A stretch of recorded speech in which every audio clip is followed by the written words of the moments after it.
خميسة هذه الجلسة منا وأهلنا وأسبابنا وآباؤنا الصالحون. اللهم اجعل نيتنا في نيته وعملنا في أعماله وأخلاقنا في أخلاقه وقوتنا في قوتهم على هذه النية وكل نية خير من كانت في الدنيا والآخرة وإلى حضرة النبي محمد صلى الله عليه وآله وسلم. الفاتحة.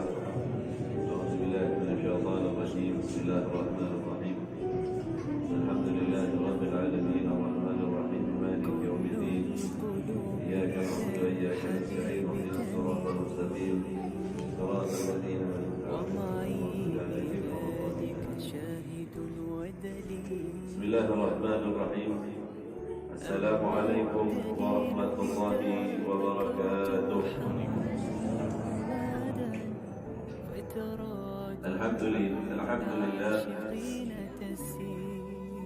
الحمد لله الذي يكذب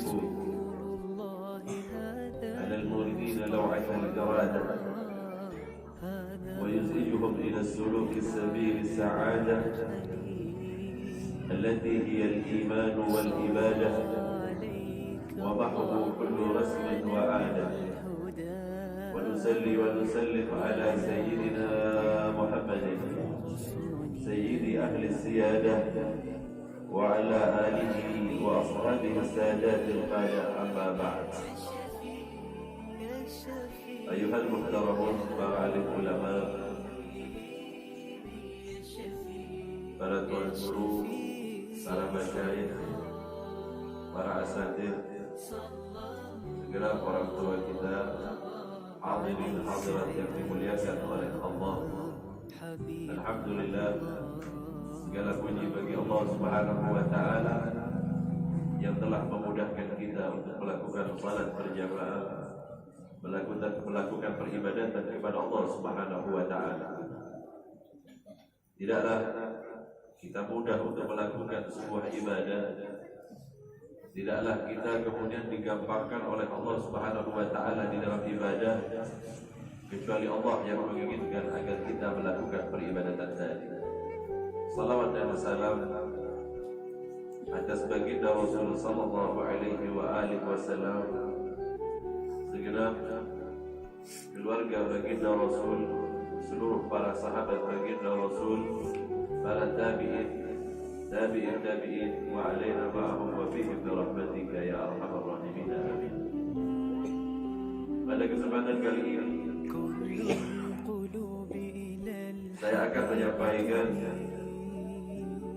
tentang cara manusia kemudian meraih kebenaran. Di antara kita untuk menentukan kebenaran, maka kemudian dipilihlah beberapa cara agar kemudian kita sampai kepada hakikat kebenaran. Ada orang yang mencapai kebenaran dengan cara menggunakan akal, sehingga mereka gunakan panca inderanya untuk mengumpulkan maklumat, mengumpulkan informasi agar tercapai yang namanya kebenaran. Mata umpamanya, maka mata kemudian mengenal warna. Ketika ia mengenal warna, ketika ada seseorang yang berkata bahwa ia telah menangkap warna merah atau melihat warna merah, maka yang lain membenarkan tentang warnanya yang merah. Saya bilang, saya barusan lihat warna merah. Mereka yang bisa melihat, mereka yang tidak buta warna, semuanya akan mengatakan benar Habib bahwa itu warnanya merah. Maka kebenaran yang dicapai oleh panca indera adalah apa yang diraih oleh yang namanya panca indera kita tadi yang disebutkan dengan 5 perkara. Satu, mata fungsinya menangkap warna. Mata kemudian menangkap bentuk. Mata juga menangkap ukuran dari apa yang ia lihat. Sehingga jika bercerita tentang sesuatu, maka orang akan berkata, saya melihatnya, warnanya demikian, ukurannya seperti ini, dan kurang lebih bentuknya seperti ini. Tetapi ketika yang kita tangkap adalah bau atau aroma, maka yang kita gunakan adalah hidung kita Kalau kita pernah menciumnya, maka kita akan pernah mengetahui apa yang seandainya ada tetangga kita korek terasi, kita tahu bagaimana bau. Tanpa panjang lebar, ketika duduk bersama, kemudian kita bilang, wih, ada tetangga kita korek terasi, baunya tidak mencium. Begitu juga kedengaran sesuatu yang sifatnya suara, yang kemudian kita tangkap, maka kita membenarkan karena suara itu memang bisa kita tangkap. Maka segala sesuatu yang kita tangkap dengan panca indera memberikan pengetahuan sebagai bentuk kebenaran yang ditangkap oleh akal kita. Secara akal masuk di akal, secara akal masuk di akal. Kemudian ada lagi orang yang meraih kebenaran dengan cara bersandar kepada Al-Quran. Mereka bersandar kepada kebenaran Al-Quran. Al-Quran bercerita bahwa sesungguhnya demikian dan demikian, maka kemudian kita membenarkan, maka kita telah membenarkan Al-Quran, karena Al-Quran kita anggap sebagai firman Allah yang mutlak kebenaran. Contoh, orang yang berbuat jelek, orang yang berbuat dosa nanti akan masuk ke dalam neraka. Kita percaya, walaupun akal tak mampu untuk membuktikan. Akan tetapi, karena hati kita yakin, karena hati kita percaya kepada Al-Quran, kepada kalamullah, maka kemudian kita menghindari perbuatan-perbuatan tadi, karena kita takut dan kita percaya bahwa apa yang Allah katakan benar adanya. Ini kebenaran yang disandarkan kepada Al-Quran. Jika Al-Quran katakan bahwa binatang yang namanya babi itu haram, tanpa tahu sebabnya kita kemudian ikut mengharamkannya karena yakin. Walaupun pada masa berikutnya kemudian dibuktikan bahwa babi memiliki daging pita yang tidak bisa mati walaupun dipanaskan dalam jumlah panas sampai berapa derajat hingga mati. Bahaya. Itu setelahnya. Pembuktian kebenaran setelah itu dianggap sebagai sesuatu yang tidak diperlukan. Kenapa? Karena kita sudah percaya kepada Al-Quran. Kebenaran Al-Quran diyakini oleh kita mutlak benar adanya dari Allah Subhanahu wa Ta'ala. Walaupun mata, walaupun panca indera belum pernah menyaksikan. Di dalam Al-Quran diceritakan tentang malaikat. Adakah di antara kita yang pernah sudah berjumpa dengan malaikat? Tanpa harus berjumpa, kita meyakini bahwa malaikat benar ada. Benar ada. Itu sebab kebenaran yang disandarkan kepada Al-Quran adalah kebenaran yang disandarkan kepada firman Allah. Maka orang yang demikian pun adalah orang yang mencari kebenaran. Ada orang mencari kebenaran dengan akal. Ada orang yang mencari kebenaran dengan keyakinan hatinya kepada Al-Quran, dan dia meyakininya sebagai kebenaran yang mutlak yang berasal dari Allah Subhanahu. Kalau bicara tentang malaikat, orang yang punya akal, mana wujud, mana bentuknya, mana warnanya. Pak, jangan menuntut datangnya malaikat, apalagi malaikat Israel. Namun itu datang, tidak mungkin pulang dengan tangan kosong. Konon malaikat maut sebenarnya tak punya pengetahuan tentang siapakah yang akan mati, kecuali karena telah datang laporan dari beberapa malaikat yang lain. Kita yakin kepada malaikat maut. Kenapa? Karena Al-Quran bercerita tentang Israel. Al-Quran bercerita tentang kematian. Dan malaikat yang dipasrahkan oleh Allah Ta'ala untuk membawa manusia kepada gerbang kematian adalah Israel. Itu sebab di dalam riwayat, di dalam kitab Dafa'ul Akhbar diceritakan, malaikat maut ini Pak, kalau sudah dia dapat kabar dari beberapa malaikat yang lain, baru dia tahu bahwa manusia itu akan mati. Bagaimana contohnya? Di dalam riwayat disebutkan, malaikat yang membagi rezeki akan datang kepada malaikat maut jika rezeki orang tadi sudah habis. Seandainya makanan, maka malaikat yang mengatur rezeki tadi yang berupa makanan tadi akan datang kepada malaikat maut dan malaikat maut stipulan rezekinya hanya tinggal 3 sendok lagi. Umpamanya begitu. Barulah malaikat maut tahu bahwa telah dengan makannya kematian kepada. Malaikat maut juga mendapatkan informasi dari malaikat yang menjaga udara, atau yang karenanya kemudian kita menghirup oksigen. Kata malaikat menjaga udara tadi, dia bilang nafasnya hanya tinggal 1 tabung lagi. Umpamanya tabung masa-masa corona di banyak orang perlu tabung lagi. Tinggal 1 tabung lagi, baru malaikat mau tahu bahwa orang itu mau mati. Kalau jika kita akan mati, maka nama kita disebut oleh para malaikat hingga min ahlil khair. Jika kita adalah orang yang baik, malaikat menyebut nama kita 40 hari sebelum datang dari kematian. Iya kan? Nah, ini saya kasih sama kita jangan akal. Kenapa? Kalau disandarkan kepada keyakinan kita kepada Al-Quran di dalam menentukan kebenaran. Lalu adakah orang lain lagi yang mencari kebenaran? Ada. Orang yang menempuh peribadatan, orang yang menempuh tirakat, orang yang kemudian melakukan ibadah secara khusus untuk mengetahui kebenarannya dengan cara bertakarub kepada Allah. Ini yang dibilang dengan cara kasyafah atau dengan tersikapnya hijab antara ia dengan Allah. Kalau orang-orang yang bisa melakukan seperti ini disebut dengan para wali, aulianya Allah, kekasihnya Allah, wakilnya Allah. Benarkah para wali itu ada? Benar ada. Jika kita sadarkan kebenaran itu kepada Al-Quran. Bagaimana Al-Quran berfirman? Ala inna awliya Allah la khawfun alaihim wa la hum yahzanun.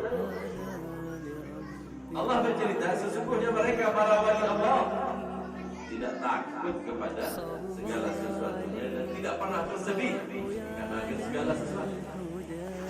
Kalimat wali di dalam Al-Quran itu ada. Lalu benarkah ada para wali itu tapi di dalam Al-Quran? Jika kita meyakini Al-Quran, tentulah ada. Lihat bagaimana seorang yang bernama Maryam atau Sayyidah Maryam. Ingat, para nabi itu semuanya laki-laki. Tidak ada yang berbeda. Ada nabi perempuan ya? Ada dia Eden yang mengaku dirinya adalah menjadi Jibril. Alhamdulillah. Al-Quran menceritakan bahwa setiap para nabi itu laki-laki, tak satu pun perempuan. Jika di dalam Al-Quran disebutkan nabi perempuan, maka adalah seorang nabi yang berasal dari perempuan. Namun karena sepanjang Al-Quran bercerita yang namanya nabi pastilah laki-laki. Tetapi ketika berbicara mereka para wali, Allah tidak pernah menyebutkan satu persatu namanya laki-laki atau perempuan. Coba lihat di dalam Al-Quran, Allah bercerita tentang seorang perempuan yang bernama Sayyidah Maryam. Siapa Sayyidah Maryam? Seorang wanita yang menghabiskan waktunya di dalam mihrab, di dalam tempat ibadah, bertakarub mendekatkan diri kepada Allah. Di dalam Al-Quran digambarkan bagaimana Sayyidah Maryam kullama dakhala 'alaiha Zakaria al-mihrab. Setiap kali Zakaria masuk ke dalam mihrab dari Sayyidah Maryam, Sayyidah Maryam itu menggunakan mahram, bukan muhrim. Bahasa muhrim itu salah. Muhrim itu orang yang ihram. Tetapi kalau mahram itu orang yang memiliki ikatan darah dengan kita, namanya mahram, bukan muhrim. Oh iya, itu muhrim saya. Maksudnya ihram bareng sama itu. Jangan salah lah menggunakan kalimat mahram namanya. Nah, Sayyidah Maryam ini kemenakan dari Nabi Allah Zakaria. Kullama dakhala 'alaiha Zakaria, setiap kali Zakaria masuk ke dalam mihrab dari Sayyidah Maryam, wajada indaha rizqi, senantiasa mendapatkan rezeki. Setiap kali Nabi Zakaria masuk ke dalam kamar Sayyidah Maryam, Sayyidah Maryam ini di dalam kamarnya ada buah-buahan. Buah-buahan itu gak pernah ada di dunia. Buah-buahannya gak ada di dunia. Dan kalaupun mirip dengan buah-buahan yang ada di dunia, itu bukan musimnya. Bukan musim. Sehingga dia bertanya, ternyata itu dari Allah Subhanahu wa Ta'ala. Ketika ditanyakan kepada Sayyidah Maryam, bagaimana makanan surga wahai Sayyidah Maryam? Jika engkau memakannya, tak mau lagi engkau memakan makanan dunia. Tanya mana? Biar dikasih Apa kata orang? Jalur. Kalau jalur, makanan yang dari udang, biar dikasih makan itu sudah nggak mau lagi. Makanan apa yang paling nyaman? Dikasih makanan dunia yang paling nyaman, sudah nggak terasa nyaman. Itu makanan surga yang diberikan kepada saya. Dan efeknya, jika engkau memakannya, maka berhari-hari, bahkan bertahun-tahun engkau tak perlu lagi yang namanya makan. Pernah apa makan buat begitu? Namunnya dunia lebih sering. Tapi sekali makan nanti kalau musim berikutnya baru mau lagi. Ini sekali makan tidak mendatangkan rasa kenyang. Artinya jika makan puas banyak sekali tidak bakalan kenyang. Dan dia tidak bisa keluar dalam bentuk kotoran, akan tetapi keluar dalam bentuk keringat yang berbau harum. Ini bakalan surga. Namun durian kita makan yang keluar lebih dari durian lagi. Di Papua itu ada sayur namanya sayur bambu. Kalau saya bambu,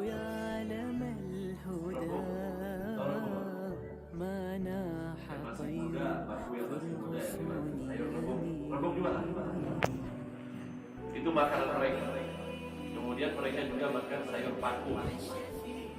Kalau sayur paku, kelakai, pakis, apalagi namanya? Ada nama lain? Ya itulah. Tapi kalau di Papua itu dibilang paku, Pak. Jadi kata mereka, kalau saya makan sayur paku, saya makan sayur paku, keluarnya jadi pagar. Makanannya paku, bambu. Nah, makanan surga berbeda dengan makanan yang lain. Itu sebab siapa? Sayyidah Maryam, dia bukan dari kelompok para nabi. Lalu siapa ia? Dia adalah orang yang mencapai kebenaran kepada Allah Subhanahu wa taala dengan cara mendekatkan dirinya kepada Allah Subhanahu wa taala. Apa yang dia dapat? Dia dapatkan kebenaran tentang surga dan neraka. Itu buktinya nyata dengan dia mendapatkan buah-buahan dari surga. Kalau kita cuma yakin aja kita dapat buahnya berupa melihat surga berupa. Tetapi Sayyidah Maryam membuktikan kebenaran dengan cara mukasyafah, dengan cara dia mendekatkan diri kepada Allah Subhanahu wa taala. Setelah dia mendekatkan dirinya kepada Allah, dia menyaksikan kebenaran apa yang dikatakan oleh Allah dari surga dan neraka, karena ia merasakan buah-buah yang ada di dalam surga. Apa ada lagi selain contoh yang itu, Habib? Banyak di dalam Al-Quran. Orang-orang yang kemudian berjalan menuju kepada Allah dengan cara bertakarruf beribadah. Siapa di antara mereka? Ada Asim bin Barhiyah. Pernahlah dengar Asim bin Barhiyah? Asim bin Barhiyah ini adalah anak buah dari Nabi Allah Sulaiman. Dia adalah manusia yang pernah memindahkan singgasana Balkis dari Palestina menuju negeri dari negeri apa? Ke negeri Palestina. Jangan ikutin buku-buku yang baru keluar itu yang menyebutkan bahwa Borobudur adalah kerajaan Balkis. Kata buku itu kerajaannya bukan di Sabah, tetapi di Wonosobo. Ini aneh. Katanya Nabi Sulaiman ibunya orang Jawa. Di buku itu diceritakan, tapi yang jelas nggak begitu. Ketika saya sampai di negeri Yaman, saya sempat datang melihat membuktikan tentang sisa-sisa dari puing-puing kerajaan Balkis yang berada di kota Ma'arif. Kota Ma'arif ada satu daerah lagi, bendungan namanya bendungan Ma'arif. Di sana ada satu kampung namanya Sabah. Dari situ Ratu Balkis berada. Kerajaannya ada di Yaman, Balkis yang kemudian dipindah oleh salah seorang dari murid dari Nabi Allah Sulaiman menuju ke negeri Palestina yang jaraknya kalau jalan kaki hampir 2 bulan. Pemindah singgah sana, bukan yang di pinggir, bukan kursi biasa, singgah sana. Ketika Nabi Sulaiman menawarkan kepada orang-orang yang ada di bawahnya, Nabi Sulaiman punya kekuasaan yang luar biasa. Jika Nabi Sulaiman perlu tenda agar gak panas, Nabi Sulaiman panggil maka burung akan melepaskan sayapnya menghalangi sinar matahari untuk mengenai Nabi Sulaiman. Atau kadang-kadang Nabi Sulaiman panggil awan, maka kemudian awan-awan berkumpul untuk menutupi dan tidak terjadi panas. Itu dari kelompok binatang dan kelompok benda. Kemudian dari kelompok jin, dari golongan jin yang paling kuat, ifrit, sampai kepada golongan jin yang bentuknya kecil dan bisa menggunakan tubuhnya untuk masuk kepada sana. Dari golongan manusia juga punya Nabi Allah Sulaiman dan banyak. Maka ketika ditawarkan oleh Nabi Sulaiman, siapakah di antara kalian yang mampu memindah sehingga sana balik? Ini panjang sebenarnya ceritanya. Ceritanya Nabi Sulaiman dapat info dari Hudhud, burung yang dimiliki oleh Nabi Sulaiman, bahwa ada satu kerajaan Sabak namanya dipimpin oleh seorang perempuan yang bernama Balqis. Kerajaan itu menyembah kepada matahari, sehingga dikabarkan dan kemudian Nabi Sulaiman hendak mengislamkan, sehingga diadakan sayembara di antara para pengarang. Adakah di antara kalian yang mampu memindahkan sehingga sana Balqis ke hadapan atau ke depan? Kata ifrit yang paling kuat, yang paling besar jasadnya, dia bilang, aku akan mendatangkan kepadamu wahai Sulaiman sebelum engkau berdiri atau sebelum engkau duduk. Kalau berdiri, Nabi Sulaiman mau berdiri ke atas, belum sempurna dia berdiri, telah datang kerajaan itu di hadapan Nabi Sulaiman. Atau masih belum selesai Nabi Sulaiman, bantal Nabi Sulaiman sampai ke tempat duduknya, sudah datang. Artinya beberapa detik saja proses.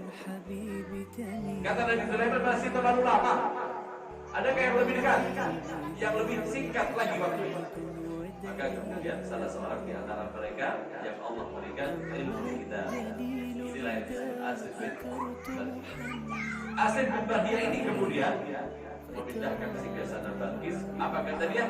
Sebelum kau mengedipkan mata, wahai Sulaiman, kerajaan itu telah ada di hadapan, singgasana itu sudah ada di hadapan, jauh lebih cepat.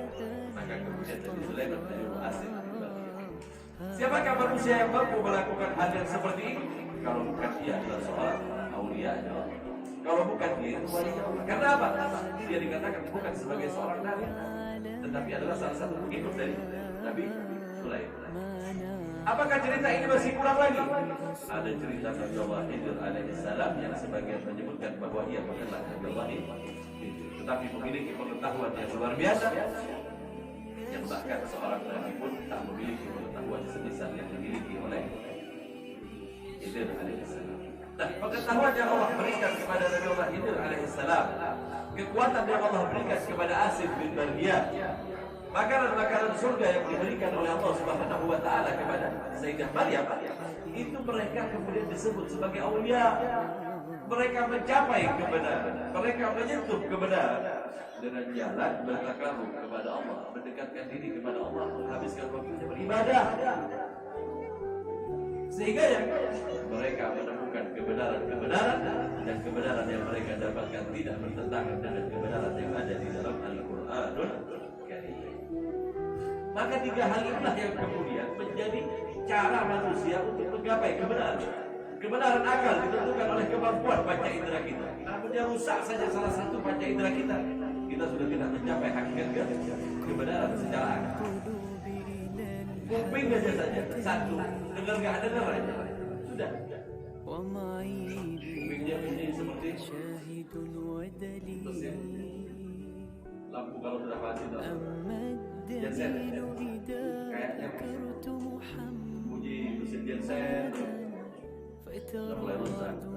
Mata sudah tidak lagi mengenal warna, sudah rusak. Jika rusak salah satu panca indera kita, maka kebenaran oleh akal tidak tercapai.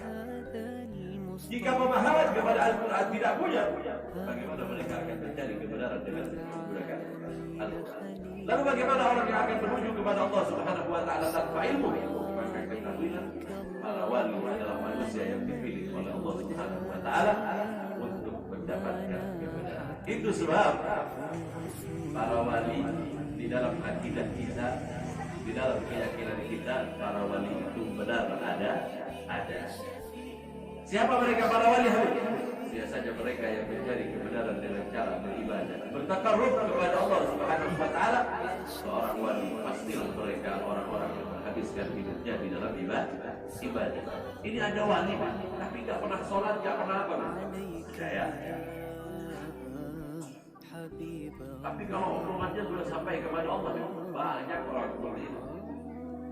Ngomongnya aja yang sampai kepada Allah, tapi ibadah belum pernah. Mereka hanya sampai secara omongan kepada Allah, tetapi tidak mereka sampai kepada Allah Subhanahu wa taala dengan sebenarnya sampai. Ada orang syariat yang tak percaya kepada ilmu hakikat. Ada orang yang percaya kepada ilmu hakikat tapi tak percaya syariat. Ada orang yang percaya kepada syariat tetapi dia tidak belajar tentang ilmu hakikat. Ada orang yang mendustakan tentang ilmu syariat, ada orang yang kemudian mendustakan tentang ilmu hakikat. Alhamdulillah. Kita masuk yang mana? Kalau syariat percaya kita masih mengerjakan sholat, puasa, zakat, kita tapi ingat, banyak manusia yang menuju kepada Allah dari kebenaran dengan ilmu hakikat, dengan bertakarruf kepada Allah dengan ibadah. Mereka lah yang kemudian dikenal dengan para wali. Namun kita tidak percaya kepada para wali, berarti kita mendustakan Al-Quran. Jika kita mendustakan Al-Quran, na'udzubillah, dalam cerita tentang orang-orang yang mendustai para wali Allah. Cerita yang seringkali kita dengar adalah cerita tentang 3 orang pemuda yang hendak berziarah kepada salah seorang wali Allah yang berada di negeri Hamdan. Negeri Hamdan ini Syam, tepatnya di kota Irak. Hamdan nama daerah. Siapa namanya? Abu Ya'qub, Yusuf, dan Hamdan. Beliau adalah seorang wali Allah yang di zamannya dikenal oleh orang-orang banyak. Sampai satu ketika ada 3 orang pemuda yang hendak berziarah kepada 3 orang pemuda hendak berziarah kepada Abu Yusuf Ya'qub Al-Hamdan. Ketiganya mengatur waktu untuk datang ke sana. Ketika satu dengan yang lainnya bertanya, yang pertama namanya Ibn Saka. Ibn Saka ini bilang begini, aku datang kepada wali itu satu, aku ini sebenarnya gak percaya kalau dia itu wali, gak percaya kalau dia wali, dan aku masih belum percaya tentang masalah kewalian. Aku punya pertanyaan, bahkan seorang wali pun tak akan bisa menjawab. Hebat. Kalau dia bisa buat pertanyaan tapi nggak bisa dijawab oleh para wali, Ibn Saka ini siapa? Nah, Ibn Saka ini siapa? Yang kedua, Abdullah bin Ishrun. Abdullah bin Ishrun ini dia bilang apa? Aku datang kepadanya, ingin aku. Jika ia bisa menjawab, maka dia adalah wali. Kalau dia bisa menjawab pertanyaan bahwa dia adalah wali. Jadi saya bingung juga siapa Abdullah bin Ishrun. Jangan-jangan dia orang yang akan menurunkan wali. Kenapa? Berdasarkan pertanyaan. Sedangkan wali orang yang diangkat oleh Allah Subhanahu wa taala ke derajat tertinggi di sisi Allah Subhanahu wa taala. Itu wali. Itu harus kita yakini. Jika kita tidak meyakininya, dikhawatirkan kita mati dalam keadaan subul khalaqah. Alhamdulillah walhamdulillah, karena ia bagian dari Al-Quran yang diceritakan oleh Allah Subhanahu wa taala. Berangkatlah ketiganya. Yang satu lagi namanya Abdul Qadir Al-Jailani, yang nantinya akan kita dengar dengan sebutan Syekh Abdul Qadir Al-Jailani. Abdul Qadir Al-Jailani ini lihatnya ketika ia akan mendatangi seorang wali, aku hanya ingin mencari berkah. Aku ingin mencari keberkahan pada dirinya. Tak ada tujuan yang lain selain aku berniat bahwa aku datang kepadanya ingin mengambil keberkahan dan mendapatkan manfaat dari ilmu yang beliau miliki. Ini dia yang baik. Itu sebab kalau kita ziarah kepada orang-orang yang kita anggap sebagai para wali Allah, maka janganlah terlintas di dalam hati kita ini pikiran-pikiran yang buruk dengan tidak percaya ataupun ingin menanyakan hal-hal yang segala sesuatu yang tak pantas kepadanya. Maksudnya datang di dalam bertauhid, datang dengan kelihatan yang lain. Na'udzubillah wa na'udzubillah. Mintalah keberkahan dan mintalah kemanfaatan kepada mereka sehingga apa yang kau dapatkan bermanfaat. Baik mereka itu hidup ataupun mereka telah tiada dengan jarang kepada mereka.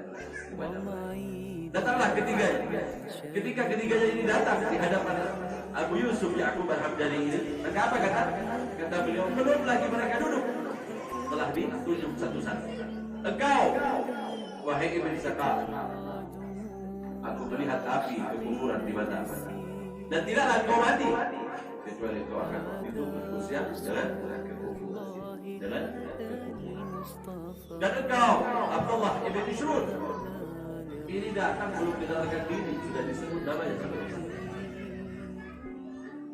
Engkau Abdullah Ibn Ishrud, aku melihat bahwa kematian akan datang kepadamu ketika hampir seluruh bagian tubuhmu tertutupi sebatas telinga, engkau akan ditimpa oleh harta.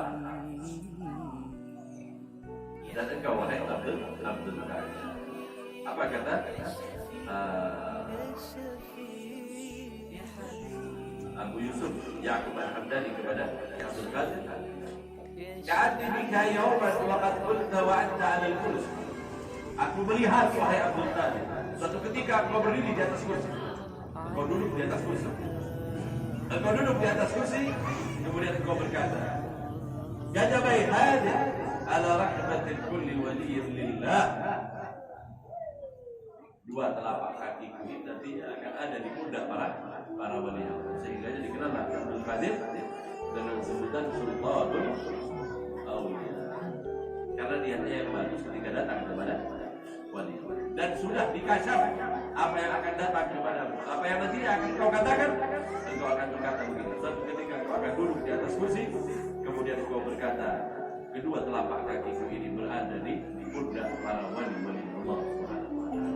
Maka kemudian beliau diberi gelar sebagai Sultanul Auliya. Bagaimana keduanya? Yang lainnya bagaimana? Ibn Saka adalah orang yang pintar. Ibn Saka adalah orang yang pintar. Di zamannya dia dipercaya oleh raja dan dikirim ke negeri-negeri Eropa. Suatu ketika dia dikirim ke negeri Rum. Rum itu berbatasan terakhir dengan negeri Syam, antara Turki dan Romawi zaman sekarang. Romawi zaman sekarang kurang lebih kalau nggak ada yang saya lah Pak Ali. Dikirim ke negeri ini. Setelah sampai di negeri itu, dia menyampaikan hajat raja. Setelah menyampaikan hajat seorang raja, tanpa sengaja matanya melihat seorang wanita yang cantik jelita. Ditanyakan, anak siapa? Oh, itu anak pembesar di negeri kami. Bisakah saya melamar? Kau tanyakan saja kepada perempuan. Didatangi perempuan tadi dan dikatakan bahwa ia tidak melamar. Ada syaratnya kata perempuan tadi, kau harus keluar dari agama. Menerima Ibnu Saga. Setelah menerima, menikahlah ia dan ia pun masuk ke dalam ajaran perempuan tadi. Sampai suatu ketika kaum muslimin pulang dari negeri Rum. Ada rombongan pulang dari negeri Rum melewati tempat sampah yang penuh. Banyak sampah. Di situ ada satu orang tergeletak, seorang orang bagikan orang yang sedang dalam keadaan sakit. Ketika mereka melihatnya, mereka mengenalnya. Ini Ibn Sakal. Ini Ibn Sakal. Ini adalah ulama besar dulunya. Dia orang yang cerdas dulunya. Orang yang pandai yang sering dikirim oleh raja yang datang ke negeri-negeri Nasrani, ke negeri-negeri Eropa. Mengapa ia kemudian ada di tempat sampah seperti ini? Seolah-olah dia dibuang. Maka kemudian didatangi oleh mereka. Ketika didekati oleh mereka, rupanya di akhir ayat dari Ibn Sakal. Wahai Ibn Sakal, bukankah kau orang yang alim? Bukanlah kau orang yang dulu memiliki ilmu yang luar biasa? Apa kata Ibn Sakal? Telah terdahului perkataan seorang wali sehingga aku tak bisa lagi untuk mengungkapkan keislaman. Keluh lidahku untuk bersyahadat, tak lagi mampu lidahku ini untuk membaca kalimat tauhid. Di akhir umurnya disuruh membaca La ilaha illallah. Yang keluar dari lisannya adalah ayat Al-Quran. Apa yang dia baca? Qul tamatta' bi kufrika qalilan innaka min ashabin nar. Itu yang terakhir keluar dari lisannya.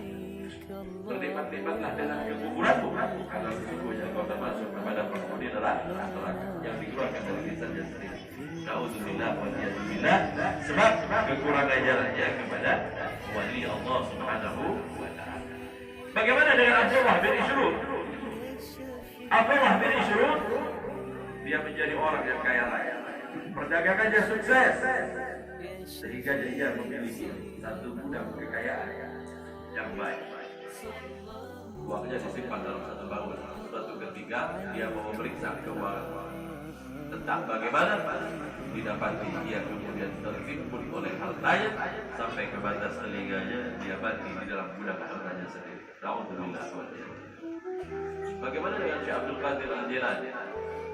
Suatu ketika Syekh Abdul Qadir Al-Jilani setelah berbaik sangka, setelah menghormati walinya Allah ini, beliau tertidur di Masjid Kufa, di Masjid Baghdad, di masjid di negeri Irak.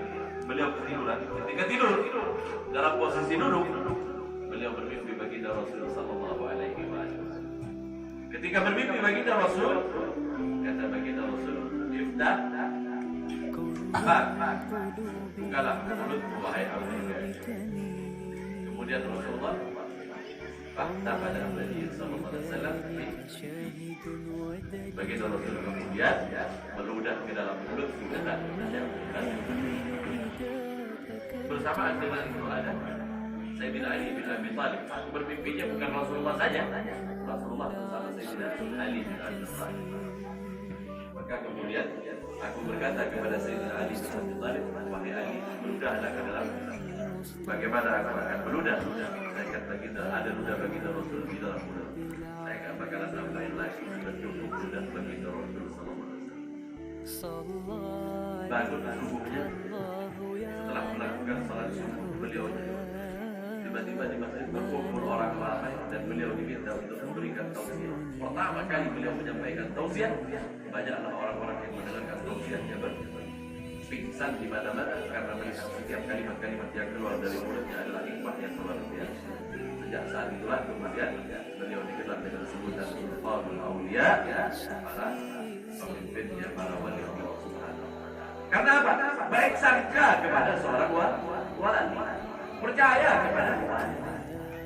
Gak ada ceritanya orang wali itu ngaku saya ini wali. Yang ngaku seperti itu wali kota, sama wali murid, apalagi wali apa lagi? Ialah wali-wali yang lain. Karena ciri khas para wali tidak akan pernah mengaku dirinya adalah seorang wali. Kenapa? Karena seorang wali memiliki rahasia antara ia dengan Allah dan dia menyembunyikan tentang hati. Namun sepeninggalnya kemudian manusia melihat kesalehannya, beberapa hal yang dimiliki dari kekerabatannya menyebabkan orang kemudian berkata ia adalah seorang wali dari walinya Allah. Maka kemudian kuburannya diziarah. Setiap kali orang datang ke tempat itu meminta keberkahan kepada Allah dengan bertawasul, bukan meminta kepada si wali, meminta kepada Allah dengan bertawasul dengan orang tak. Adil hadirat yang dimuliakan oleh Allah, maka satu hal yang harus kita ambil dari keyakinan kita bahwa kita yakin kepada wali Allah berdasarkan Al-Quran ceritakannya, dan yang kedua orang-orang yang berjalan kepada Allah dengan kesalehan, mereka mencapai, mereka menemui kebenaran dan mereka membuktikan setiap kebenaran yang datang dari Allah Subhanahu wa ta'ala. Itulah tiga hal di dalam menentukan kebenaran. Kau bisa berpegang kepada kemampuan akal jika memang bisa dimasukkan ke dalam akal. Yang kedua, jika kau mempercayai Al-Quran, percayalah Al-Quran secara mutlak, maka kau akan mencapai kebenaran berdasarkan firman Allah Subhanahu wa ta'ala. Kemudian, percayalah kau kepada seorang wali, karena sesungguhnya mereka diberikan ilmu oleh Allah Subhanahu wa ta'ala sehingga mereka menjadi orang yang dekat kepada Allah Subhanahu wa ta'ala. Ini pertemuan kita kali ini, sisanya kita buat ada jawab.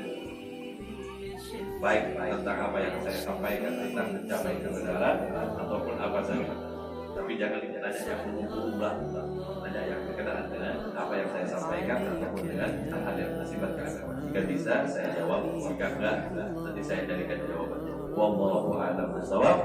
Ini yang bisa saya sampaikan, sisanya kita teruskan dengan tanya jawab.